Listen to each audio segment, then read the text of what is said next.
Hello and welcome friends, कैसे हैं आप लोग।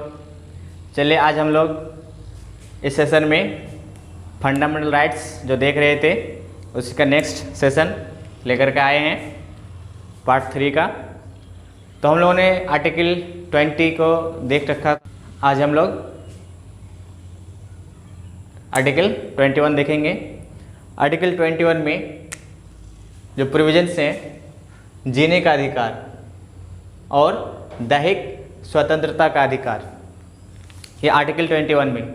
और इसकी एक व्याख्या जो है, एक लंबी लिस्ट है व्याख्या का। इसका जो इंटरप्रिटेशन है देख सकते हैं कि एक व्यक्ति को सम्मानपूर्ण जिंदगी, लाइफ विथ डिग्निटी, सम्मानपूर्ण जिंदगी जीने का अधिकार, प्रतिष्ठा का अधिकार, आश्रय का अधिकार, ये फंडामेंटल राइट्स में ही आएगा। दुर्घटना पीड़ित व्यक्ति को चिकित्सा का अधिकार, गरिमापूर्ण मृत्यु का अधिकार। आदमी मर भी सकता है अपना डिग्निटी के साथ। अगर कोई आदमी बहुत लंबे समय से बीमार है, कोमा में है, उसको परेशानी में है, तकलीफ में है, तो वो भी इच्छा मृत्यु ले सकता है। इसका भी अधिकार आर्टिकल 21 देता है। जल्दी न्याय पाने का अधिकार, स्पीडी ट्रायल का भी अधिकार हमारा फंडामेंटल राइट है। स्वच्छ पर्यावरण में रहने का अधिकार, जीने का अधिकार में हम किसी स्वच्छ पर्यावरण में या परिवेश में रहने का अधिकार भी जो है वो हमारा फंडामेंटल राइट्स के अंतर्गत आएगा। प्राइवेसी का अधिकार या निजी का अधिकार, निजता का अधिकार भी, विदेश जाने का अधिकार, जमानत पाने का अधिकार, साथ ही अभियुक्त को और दोषियों को अलग अलग रखा जाए, इसका भी अधिकार हमारा आर्टिकल 21 के तहत आता है। ये इसका इंटरप्रिटेशन था। चलिए दोस्तों, उसके बाद देखते हैं हम लोग इसका नेक्स्ट आर्टिकल 22। नेक्स्ट जो आर्टिकल है हमारा वो है आर्टिकल 22, जिसमें कि प्रावधान है गिरफ्तारी या हिरासत में लिए जाने का जो अधिकार है उसको इसमें वर्णित किया गया है। इसमें 3 तरह का जो प्रक्रियात्मक अधिकार है वो इस प्रकार से है कि जिस व्यक्ति को पुलिस गिरफ्तार करेगी उसको पहले वारंट देना पड़ेगा, गिरफ्तारी का कारण बताना पड़ेगा। दूसरा, 24 घंटे के अंदर उसे किसी भी न्यायाधीश के सामने में पेश करना पड़ेगा, जिसको हम लोग बोलते हैं हेबियस कॉर्पस, यानी कि अपना पूरा सशरीर को न्यायालय के समक्ष रखना पड़ेगा 24 घंटे के अंदर। लेकिन उसमें अगर छुट्टी है तो छुट्टी को काउंट नहीं किया जाएगा, और साथ में ट्रेवल करने का जो टाइम होगा उसको भी इसमें शामिल नहीं किया जाएगा। यानी कि छुट्टी और ट्रेवलिंग का जो टाइम है उसको छोड़ करके 24 घंटा जोड़ेंगे। उसके बाद नेक्स्ट जो है, मजिस्ट्रेट के द्वारा जो समय अवधि दिया जाएगा उतना ही समय अवधि तक हम उसको हिरासत में रख सकते हैं।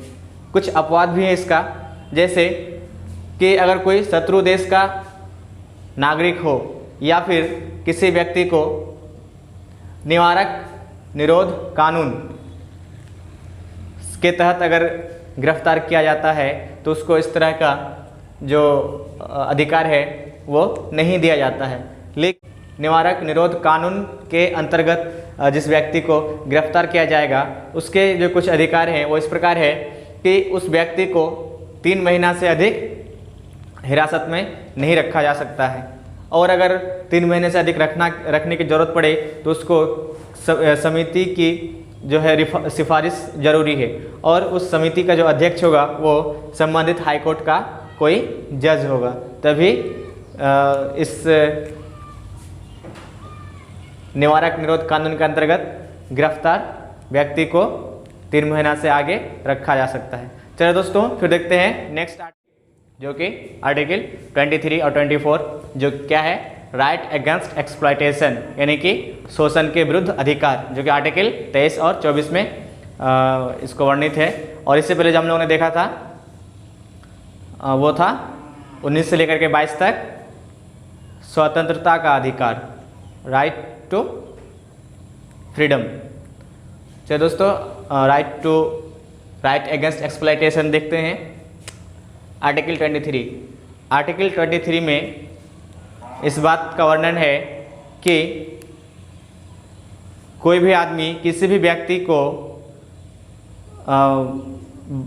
बाय फोर्स काम नहीं करवा सकता है, यानी कि जिसको बोलते हैं फोर्स्ड लेबर नहीं करवा सकता है, बेगारी नहीं करवा सकता है। और साथ ही इसमें ह्यूमन ट्रैफिकिंग यानी कि मानव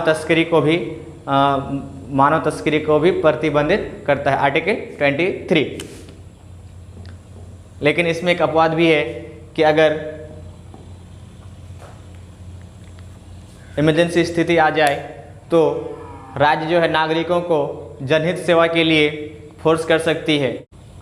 आर्टिकल 24 देखें तो आर्टिकल 24 जो कि बाल श्रम को प्रतिबंधित करता है, यानी कि 14 साल से कम उम्र के बच्चों को आप जो है फैक्ट्री में नियुक्ति नहीं कर सकते हैं, इसकी नियुक्ति पर प्रतिबंध लगाता है आर्टिकल 24। चलो दोस्तों नेक्स्ट आर्टिकल देखते हैं। चलिए नेक्स्ट आर्टिकल देखते हैं। नेक्स्ट आर्टिकल है 25, यानी कि ये जो पार्ट है right to freedom of religion, धार्मिक स्वतंत्रता को देख रहे हैं इसमें, जो कि आर्टिकल 25 से लेकर के 28 तक है। तो आर्टिकल 25 में यह प्रावधान करता है कि कोई भी व्यक्ति को अंतःकरण की स्वतंत्रता दी गई है, वो किसी भी धर्म को अंतःकरण कर सकता है और फिर उस धर्म का पालन कर सकता है, प्रचार कर सकता है, प्रसार कर सकता है, यानी कि उसके लिए वो प्रचार प्रसार का भी काम कर सकता है, यानी कि धर्म को मानने के साथ साथ। नेक्स्ट आर्टिकल है 26 जो कि धर्म से जुड़ा हुआ है। आर्टिकल 26 में धार्मिक संप्रदाय का अधिकार है। धार्मिक संप्रदाय, इसके जो कुछ अधिकार हैं, ये धार्मिक संप्रदाय धार्मिक मामलों का प्रबंधन कर सकता है। धार्मिक संप्रदाय धार्मिक तथा कल्याणकारी संस्थाएं बना सकता है। धार्मिक संप्रदाय को संपत्ति का भी अधिकार है, जो विधि के जो प्रशासन का जो नियम होगा उसके अकॉर्डिंग वह संपत्ति भी रख सकता है। और साथ ही आर्टिकल 27 जिसमें कि धार्मिक मामलों में टैक्स से छूट दिया गया है, धार्मिक कारणों से कर नहीं लगाया जा सकता। चलिए दोस्तों नेक्स्ट आर्टिकल देखते हैं 28। शैक्षणिक संस्थाओं में धार्मिक शिक्षा दी जा सकती है या नहीं। तो इसके लिए संस्थाओं को 4 कैटेगरी में कैटेगराइज्ड किया गया है, 4 वर्गों में विभाजित है, जिसमें से पहला वैसी संस्थाएं जो राजकीय कोष से चलता है, वहाँ पर धार्मिक शिक्षा नहीं दी जा सकती, यानी कि जो स्टेट गवर्नमेंट के फंड से जो भी स्कूल या कॉलेज या फिर जो भी संस्था रन हो रहा है वहाँ पे धार्मिक शिक्षा नहीं दी जा सकती। वही संस्थाएं जिसको जो है धर्मार्थी संस्थाओं द्वारा स्थापित किया गया है, वही संस्थाओं में प्लस प्रशासन जो है, प्रशासन राज्य के हाथों में है, स्टेट के हाथों में है, तो वैसी स्थिति में वैसी संस्थाओं में धार्मिक शिक्षा दी जा सकती है। और साथ ही यह जो है वहाँ पर स्टूडेंट के लिए बॉन्डेड होता है, बाध्यकारी होता है, उसको इसकी शिक्षा भी लेना पड़ेगा। जो तीसरा टाइप है राज्य द्वारा मान्यता प्राप्त संस्था, जो स्टेट द्वारा रिकॉग्नाइज्ड इंस्टीट्यूशंस हैं, वहाँ पर धार्मिक शिक्षा दी जा सकती है, लेकिन यह बाध्यकारी नहीं है, नॉट बाउंडेड।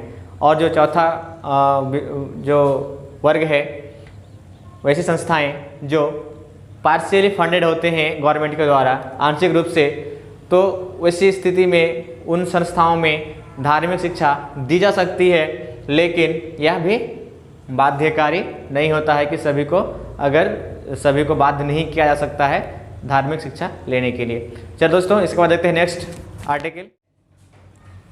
जो आर्टिकल है वो कल्चरल एंड एजुकेशनल राइट्स, जो कि आर्टिकल 29 एंड 30 है, जिसको हम लोग माइनॉरिटी राइट्स भी कहते हैं के नाम से जानते हैं। आर्टिकल 29 में यह सिर्फ जो यह आर्टिकल है सिर्फ इंडियंस के लिए है। सभी भारतीय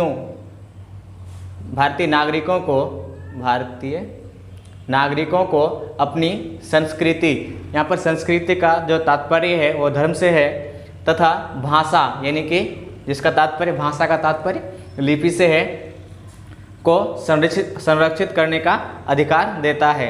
यह जो आर्टिकल है 29, इसका टाइटल में माइनॉरिटी टर्म का इस्तेमाल किया गया है, अल्पसंख्यक वर्ड का। अगर आर्टिकल 30, ये जो है अल्पसंख्यक समुदाय, किसी भी माइनॉरिटी कम्युनिटी को अपनी पहचान कायम रखना, कैसे रखना है, इसका तरीका बताता है। ठीक है, यह तरीका बताता है आर्टिकल 30 का 1। इसमें अल्पसंख्यक जो समुदाय है वो शैक्षिक संस्थाओं की स्थापना कर सकता है। इसे संपत्ति का भी अधिकार दिया गया है अल्पसंख्यक समुदाय को, इंस्टीट्यूशनल लेवल पर, नॉट इंडिविजुअल। ये संस्थाएं दूसरे संप्रदाय के लोगों को अपने इंस्टीट्यूट में दाखिला लेने से नहीं रोक सकता है, इस तरह का भी प्रावधान है।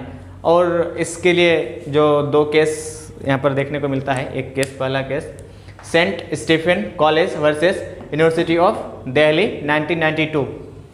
इस केस में सुप्रीम कोर्ट का जो जजमेंट है वो ये है कि कोई भी जो अल्पसंख्यक समुदाय का जो संस्था है वो अपने समुदाय के लिए 50% सीट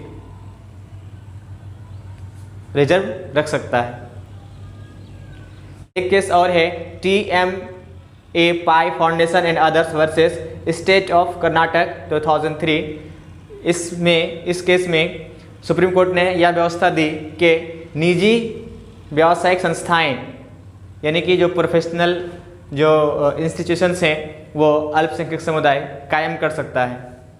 और यह भी प्रावधान किया सुप्रीम कोर्ट ने कि जो संस्थाएं सरकार से सहायता नहीं लेती है उस पर भी हस्तक्षेप कर सकती है वो शैक्षिक मापदंड पूरे किए जा रहे हैं या नहीं, इसके लिए वो इस पर भी हस्तक्षेप कर सकता है। तो चलिए दोस्तों, आज के इस सेशन में बस इतना ही। अगर आप हमारे चैनल में नए हैं तो प्लीज़ सब्सक्राइब करें, लाइक करें, शेयर करें एंड कमेंट करें। Thank you.